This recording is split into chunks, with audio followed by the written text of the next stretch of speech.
Bismillahirrahmanirrahim. Assalamu alaikum students.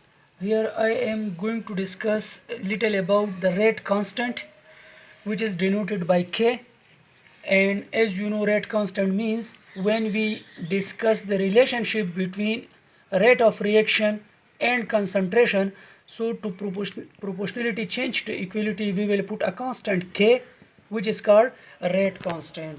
So here I am going to discuss the important points which can be asked in ETA or other exams, that what is the unit of K for different order of reactions, and in ETA within seconds how you can determine the order of the unit of K for different order of reactions, and what are the various factors on which the rate constant depend. So here is a short formula, a short trick from which you can easily determine the unit of K for the rate constant K. Simply यहाँ से भी आप कर सकते हैं. For example अगर आप के की यूनिट मालूम करना चाहते हैं, सो के इज इक्वल टू रेट और ए को आप मल्टीप्लिकेशन से मोलर कंसंट्रेशन यहाँ पर डिवीजन में आ जाएगा. All of you know what is the unit of rate, mole per litre per second. Rate is actually change in concentration, the time in which that change has been produced. So mole per litre per second, और concentration का unit आप सबको पता है कि मोल per litre है. तो आप यहाँ से भी मालूम कर सकते हैं, लेकिन ये शॉर्ट ट्रिक की मदद से हम इजीली मालूम कर सकते हैं that what is the unit of K for different order of reaction. Let's suppose for example the reaction is zero order, और क्वेश्चन है कि what is the unit of K for zero order reaction. So n is equal to zero. Obviously यहाँ पर आप n की जगह पर क्या पुट करेंगे, जीरो पुट करेंगे. So k is equal to mole 1 minus zero litre.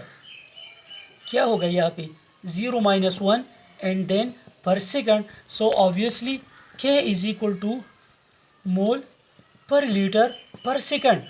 So it is the unit of rate constant for which order reaction? Zero order reaction. ये भी 2-3 दफ़ा मुख्तलिफ ईटा के और दूसरे टेस्ट वगैरह में आया हुआ है. Now for example the question is asked that what is the unit of K for first order reaction. So you have to put n is equal to 1. इसी में हम n is equal to 1 value put करते हैं. आप ये note करते जाइए अपने साथ. नाउ यहाँ पर हम n की जगह पर क्या पुट करेंगे, आप 1 पुट करेंगे. 1 माइनस n, तो n की जगह पर क्या आ जाएगा 1 माइनस 1.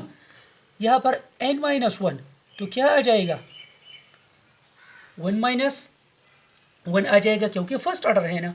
और यहाँ पर क्या आ जाएगा पर सेकंड आ जाएगा. So obviously k is equal to mole raised to the power 0, something raised to the power 0 is equal to 1 litre.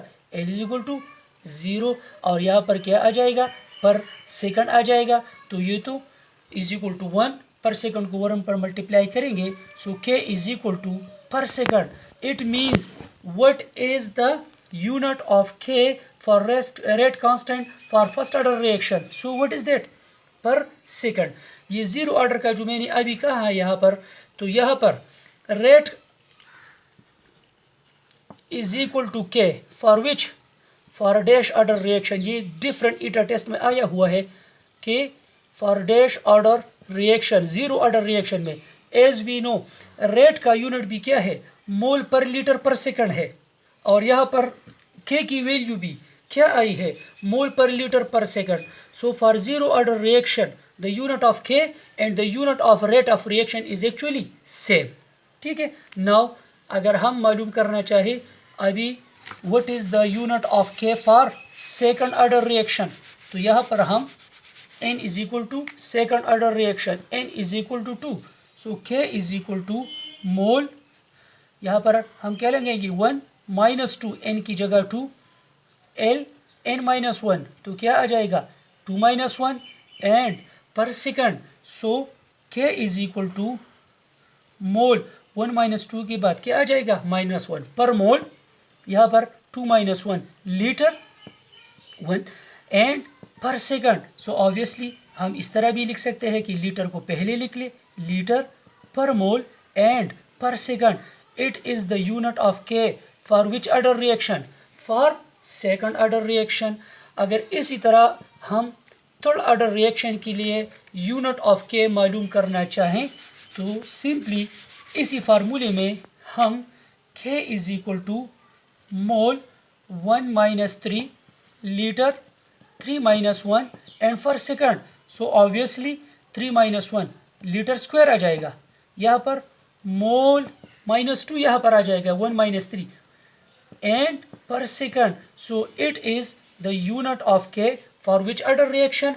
For third order reaction. So it is a simple method by which we can easily determine, आप ये note कर ले अपने साथ, for which we can easily determine the unit of rate constant for different order of reaction. तो important point इसमें क्या आ गया कि when n is equal to 0, जैसा कि हमको पता है कि रेट का यूनिट एस एक्चुअली है मोल per litre per second, change in concentration per unit time is actually called rate of reaction. और यहाँ पर जीरो ऑर्डर के लिए यूनिट ऑफ के भी क्या आया है, मोल per litre per second. So actually it means for zero order reaction unit of rate is equal to unit of rate constant. तो ये 2-3 दफ़ा आया है और भी हर टेस्ट में एक्चुअली ये आता है। Now what are the factors which affect the value of rate constant. जैसा कि हमको मालूम है rate is equal to K into molar concentration of reacting substances. So which one of the following factor, which one of the following factor affect the value of K। तो K किस factor की वजह से value of K जो है वो change होगी। For example activation energy, अगर किसी एक रिएक्शन की एक्टिवेशन एनर्जी कम या ज़्यादा होगी तो ऑब्वियसली के की वैल्यू इफेक्ट होगी। बी है for example catalyst. So catalyst, all we know that catalyst can effect a reaction kinetically not thermodynamically. K C value तो चेंज नहीं होगी लेकिन के वैल्यू इससे चेंज होगी। जैसे कि हमने केमिकल इक्विलिब्रियम चैप्टर में पढ़ा है कि कैटलिस्ट इक्विलिब्रियम कांस्टेंट को इफेक्ट नहीं कर सकता लेकिन ये काइनेटिकली केमिकल रिएक्शन को इफेक्ट कर सकता है, क्योंकि कैटलिस्ट क्या करता है, ये किसी रिएक्शन का एक्टिवेशन एनर्जी कम या ज़्यादा कर सकता है जिसकी वजह से रेट कांस्टेंट ये इफेक्ट होगा। सी नंबर क्या है यहाँ पर, temperature. Temperature can also effect the unit the value of के रेट कांस्टेंट। तो डी नंबर ऑप्शन क्या आएगा हमारे पास, all of these are the factors which can affect the value of K। यहाँ पर एक अदर क्वेश्चन हम देते हैं कि for example let's suppose the question is asked which of the following factor, which one of the following factor can affect rate of reaction but not rate constant। यानी कुछ factors दिए हुए हैं तो क्वेश्चन पूछा जा रहा है कि कौन सा वो फैक्टर है जो रेट ऑफ रिएक्शन तो इफेक्ट कर सकता है लेकिन रेट कांस्टेंट को इफेक्ट नहीं करेगा। Like for example the first option is given temperature. तो हमने पहले ही पढ़ा कि ये तो रेट ऑफ रिएक्शन को भी इफेक्ट करेगा, ये तो रेट कांस्टेंट को भी इफेक्ट करेगा।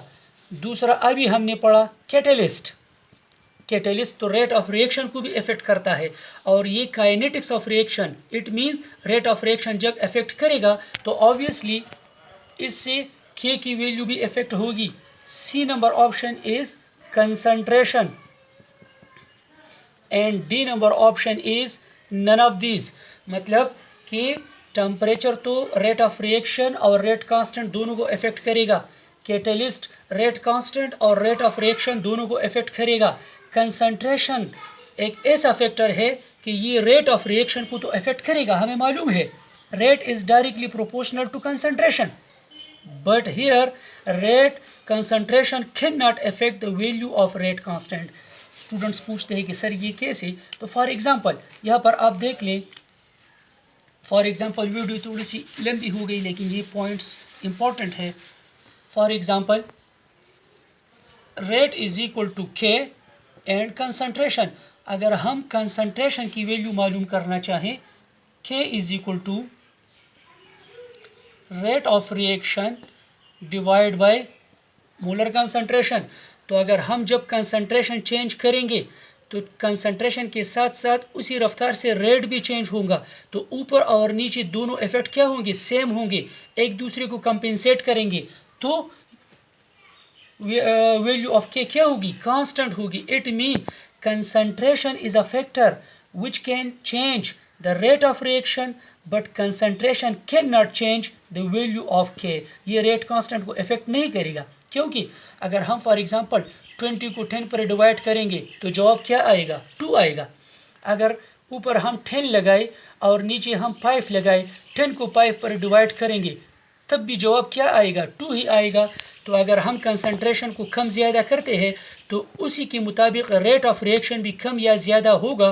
तो इसी वजह से rate constant will remain constant. So which of the following factor can change rate of reaction but can not change the rate constant? कौन सा फैक्टर है वो? कंसंट्रेशन. Thank you.